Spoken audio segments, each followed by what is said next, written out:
Any bill that attempts to reduce the hours to $1,500, I will prevent and do everything I can from passing. It'll be dead in the water. Senator Chuck Schumer was in town today and vowed to keep fighting for safer skies. Flight 3407 crashed in Clarence Center 8 years ago, killing 50 people. Victims' families have fought hard for tougher safety standards for pilots ever since.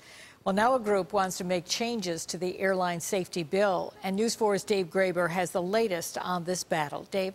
Jackie, the families of the victims of Flight 3407 took to Capitol Hill for years to find some solace in making our skies safer to fly.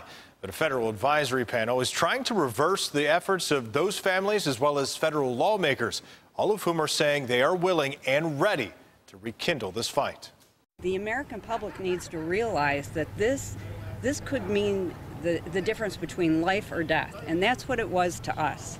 Marilyn and John Kausner lost their daughter Elise in February 2009 when Flight 3407 crashed into a home in Clarence. In the years since, they've helped to lead the charge of change so their daughter's death would not be in vain. We've been there not every year, every month, just about.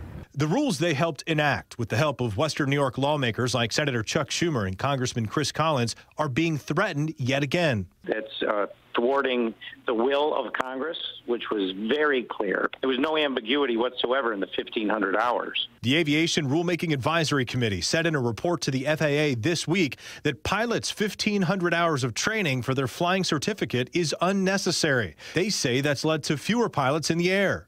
Schumer says that's not why there are fewer pilots. You're not going to get many people to do pilots when you can make more flippin' hamburgers at McDonald's.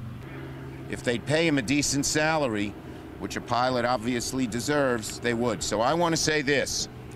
Any bill that attempts to reduce the hours to $1,500, I will prevent and do everything I can from passing. It'll be dead in the water. Hear that loud and clear, airline industry and anyone else who tries to do it.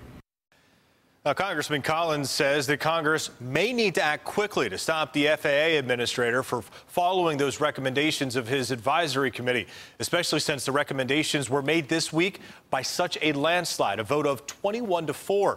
Now, Collins says the action could include stripping the FAA administrator of the power to reverse an act of Congress. Reporting in the studio tonight, Dave Graber, News 4 at 6.